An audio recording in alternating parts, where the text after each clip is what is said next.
ओम नमः शिवाय। इस मनुष्य जन्म में भगवान ने हमें बुद्धि प्रदान की है, सही गलत के बीच में भेद करने की बुद्धि प्रदान की है। और इसी विचार के साथ चलिए आज श्रावण मास की कथा आरंभ करते हैं। शिव बोले, हे ब्रह्मपुत्र, अब मैं स्वर्ण गौरी का शुभ व्रत कहूँगा। यह व्रत श्रावण मास में शुक्ल पक्ष तृतीया तिथि को होता है। इस दिन प्रातःकाल स्नान करके नित्य क्रम करने के बाद संकल्प करें और 16 उपचारों से पार्वती तथा शंकर जी की पूजा करें। इसके बाद भगवान शिव से प्रार्थना करें, हे देव आइए, हे जगतपते, मैं आपसे प्रार्थना करता हूँ, हे सुरसतम, मेरे द्वारा की गई पूजा को आप स्वीकार करें। इस दिन भवानी पार्वती की प्रसन्नता और व्रत की पूर्णता के लिए दंपतियों को 16 वायन प्रदान करें और द्विज श्रेष्ठ की प्रसन्नता के लिए मैं यह वायन प्रदान करता हूँ, ऐसा कहें। चावल के चूर्ण के 16 पकवानों से 16 बांस की टोकरियों को भरकर तथा उन्हें वस्त्र आदि से युक्त करें और पुनः 16 द्विज दंपतियों को बुलाकर इस प्रकार कहते हुए प्रदान करें, व्रत की संपूर्णता के लिए मैं ब्राह्मणों को यह प्रदान कर रहा हूँ। मेरे कार्य की समृद्धि के लिए सुंदर अलंकारों से विभूषित तथा पतिव्रते से सुशोभित ये शोभामयी सुहागिन स्त्रियां इन्हें ग्रहण करें। इस प्रकार 16 वर्ष अथवा 8 वर्ष या 4 वर्ष या 1 वर्ष इस व्रत को करके शीघ्र ही इसका उद्यापन कर देना चाहिए।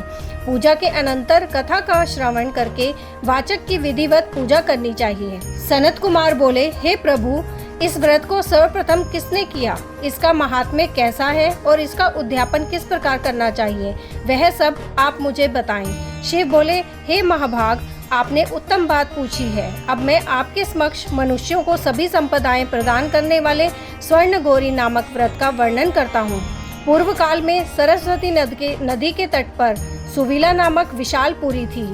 उस नगरी में कुबेर के समान चंद्रप्रभ नामक एक राजा था।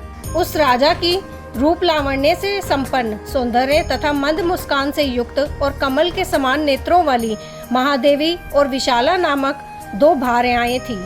उन दोनों में ज्येष्ठ महादेवी नामक भार्या राजा को अधिक प्रिय थी। आखेट करने में आसक्त मन वाले वे राजा किसी समय वन में गए और सिंहों, श्रादुलों, सुकरों, वन्य भैंसों तथा हाथियों को मारकर प्यास से आकुल होकर उस घोर वन में इधर उधर भ्रमण करते रहे। राजा ने उस वन में चकवा, चकवी तथा बतकों से युक्त, भ्रमरों तथा पिंकों से समन्वित और विकसित मल्लिका, चमेली, कुमुद तथा कमल से सुशोभित अप्सराओं का एक सुंदर सरोवर देखा। उस सरोवर के तट पर आकर उसका जल पीकर राजा ने भक्ति पूर्वक गौरी का पूजन करती हुई अप्सराओं को देखा।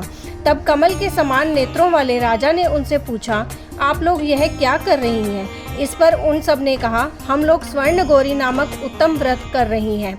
यह व्रत मनुष्यों को सभी संपदाएं प्रदान करने वाला है। हे नृप श्रेष्ठ, आप भी इस व्रत को कीजिए। राजा बोले, इसका विधान कैसा है और इसका फल क्या है, मुझे यह सब विस्तार से बताएं। तब वे सारी स्त्रियां बताने लगी, हे राजन, यह स्वर्ण गौरी नामक व्रत श्रावण मास की शुक्ल पक्ष की तृतीया को किया जाता है। इस व्रत में भक्ति पूर्वक अत्यंत प्रसन्नता के साथ पार्वती तथा शिव की पूजा करनी चाहिए। पुरुष को 16 तारों वाला एक डोरा दाहिने हाथ में बांधना चाहिए। स्त्रियों के लिए बाएं हाथ में या गले में इस डोरे को बांधना चाहिए।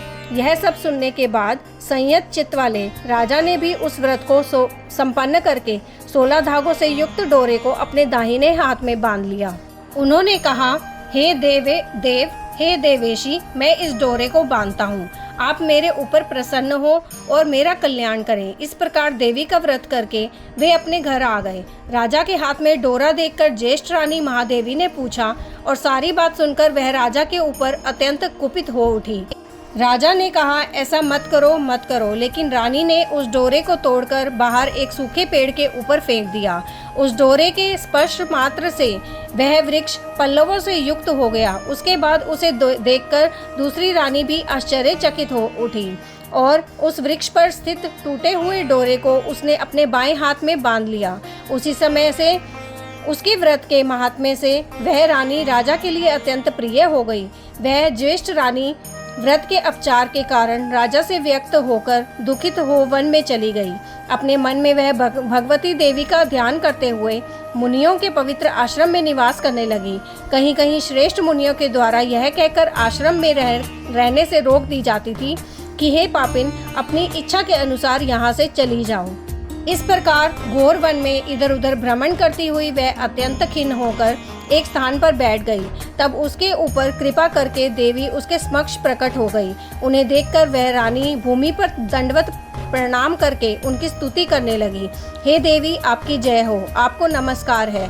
हे भक्तों को वर देने वाली, आपकी जय हो। शंकर के वाम भाग में विराजने वाली, आपकी जय हो। हे मंगल, आपकी जय हो।